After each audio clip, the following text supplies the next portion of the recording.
Buenas tardes con todos. Hoy vamos a hacer un breve análisis del caso presentado del examen final de mecanismos alternativos de resolución de conflictos del NRC 16967.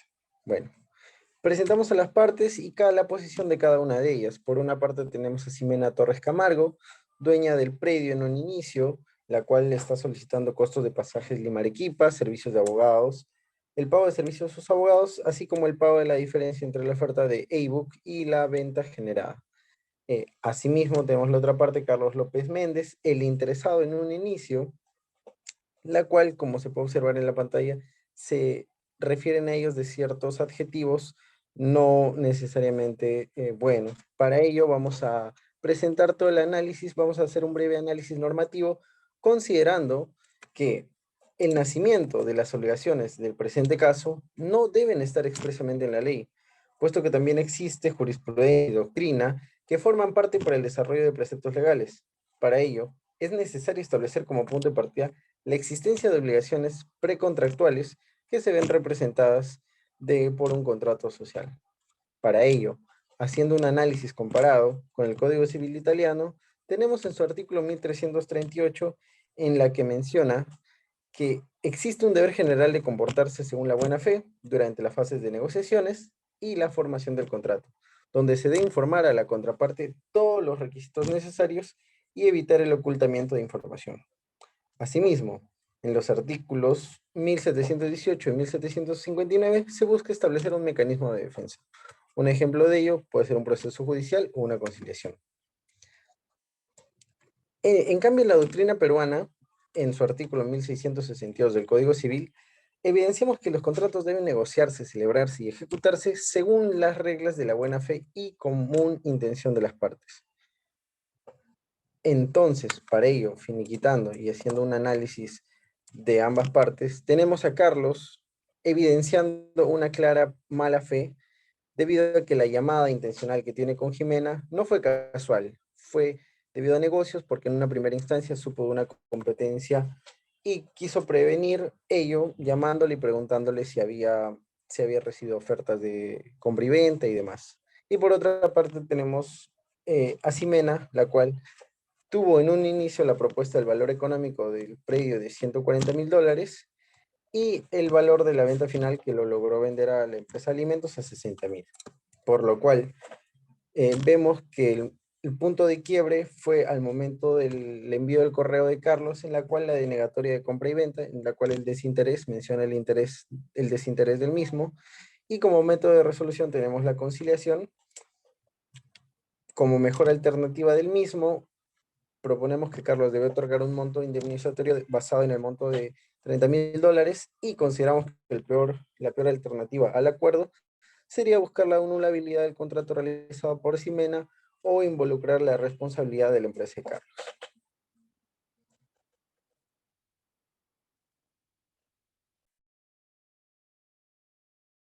Bueno, continuando con la exposición, la pregunta es, determine si la materia puede ser sometida a conciliación extrajudicial. La respuesta es que sí, sí puede ser sometido, ya que pues esta herramienta va a permitir una solución al conflicto sin la necesidad de llegar a un proceso o a las instancias judiciales, donde generalmente los procesos son muy prolongados y demasiado costosos, ¿no?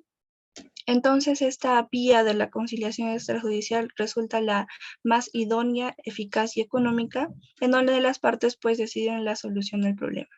En ese entender, siendo viable proceder por esta vía, la materia por la cual versa el conflicto sería la indemnización de daños y perjuicios, teniendo en cuenta que el conflicto se originó debido a la ruptura unilateral ocasionada por Carlos López hacia Ximena Torres, generándose un considerable gasto económico.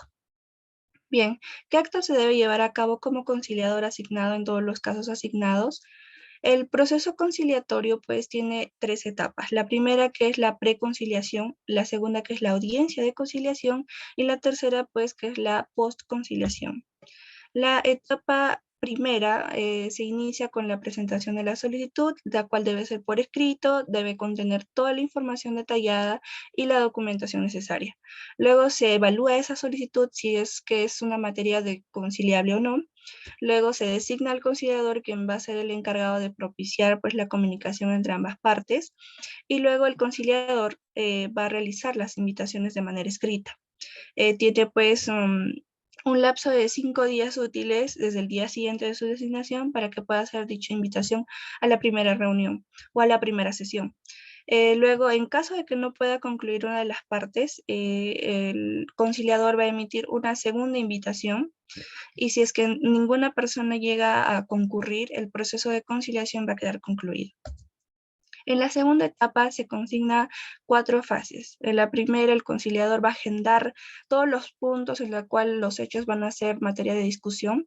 En la segunda fase se va a dar lo que es, el conciliador va a hablar con ambas partes de manera separada, para que con la finalidad de que se pueda facilitar la confianza y la obtención de información relevante. En la tercera fase, las partes van a redefinir el problema de manera unida para que finalmente puedan negociar sobre las opciones que tienen como modo de solución. Y finalmente, en la última fase, el conciliador va a llegar a un acuerdo mutuo, se van a llegar a acuerdos, todo, y al final se va a dar una acta en la cual van a consignar todos los acuerdos y se va a dar por finalizada pues la audiencia conciliatoria. En la tercera etapa, que es la postconciliación, se va a entregar el archivo completo con el caso concluido a la Secretaría General, y finalmente se va a dar el seguimiento del caso, que es van a ver el grado de cumplimiento de los acuerdos tomados en la audiencia de conciliación.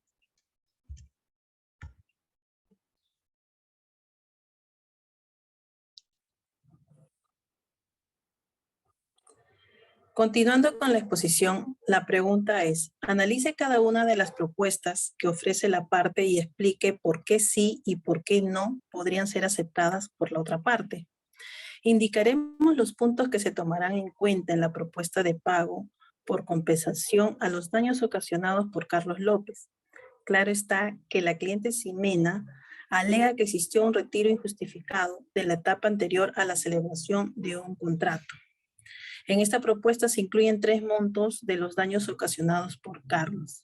En el punto 1, Ximena Torres solicita la indemnización por el monto de $170 americanos, que es el costo de su pasaje Lima-Arequipa ida y vuelta el 10 de junio del 2019.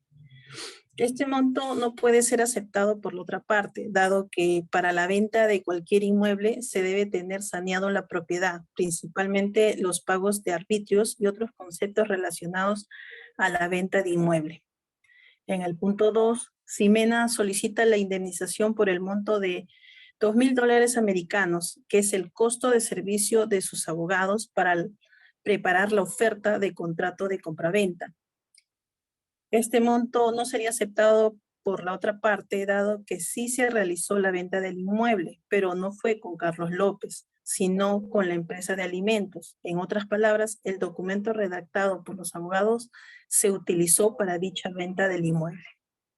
En el punto 3, Ximena solicita la indemnización por el monto de $80,000 americanos, que es la diferencia entre la oferta rechazada de ABUX y el precio final de venta a la empresa de alimentos.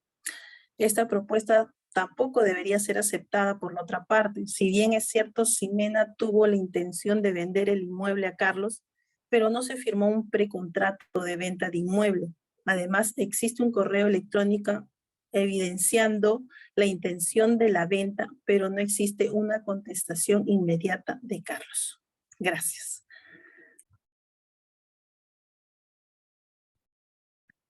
Bien, llegado a este punto, los jueces conciliadores han evidenciado diferentes puntos controvertidos, objetivos y subjetivos.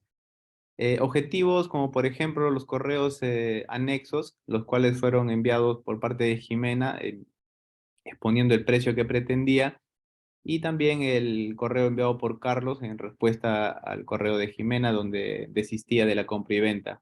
Y bueno, los puntos controvertidos subjetivos son las suposiciones, como por ejemplo en el caso de Ximena, que suponía que ya era un hecho la compra de los inmuebles por parte de Carlos cuando no había de por medio un documento firmado por Carlos para poder concretar esta venta. Es así que, dado todo lo expuesto por mis compañeros, los jueces conciliadores, iniciamos la audiencia. El demandante explica sus razones por las cuales está exigiendo la reposición de unos gastos y de costos que asumió para poder vender sus propiedades, y el demandado explica sus razones por las cuales no está de acuerdo con asumir dichos costos. Inmediatamente, el juez conciliador emite una fórmula de conciliación, la cual versa sobre llegar a un acuerdo conciliatorio razonable y equitativo para poder satisfacer las pretensiones y las necesidades de ambas partes. Esta fórmula puede bien ser aceptada o también puede ser apelada o rechazada. En el caso de que haya alguna observación o apelación, se puede suspender la audiencia, no se acepta la fórmula, se redacta una fórmula en un acta mencionándose qué parte fue la que se rechazó, y finalmente la sanción al que rechazó la fórmula conciliatoria si la sentencia otorga igual o menor derecho que el de la fórmula de solución. En el caso que sea admitida la fórmula conciliatoria, pues se acepta la fórmula. En el presente caso, la fórmula se subsumiría en el hecho de que la pretensión de Jimena evidentemente es muy elevada respecto a la pretensión inicial de la venta de los inmuebles. Como en el anexo indica, en el correo que ella misma redactó, su pretensión era de 100.000, y llegó ella a vender a una empresa de alimentos las propiedades en $60.000, bueno, quedando una diferencia de $40.000, los cuales este juez conciliador considera que sería el monto reclamable para poder llegar a un acuerdo común, razonable y equitativo. Siendo esta la conclusión de la fórmula conciliatoria, el juez conciliador pasa a proponer dicha propuesta a las partes a fin de que éstas puedan aceptarla y finalmente pueda inscribirse en el libro de conciliaciones. Eso sería todo y muchas gracias.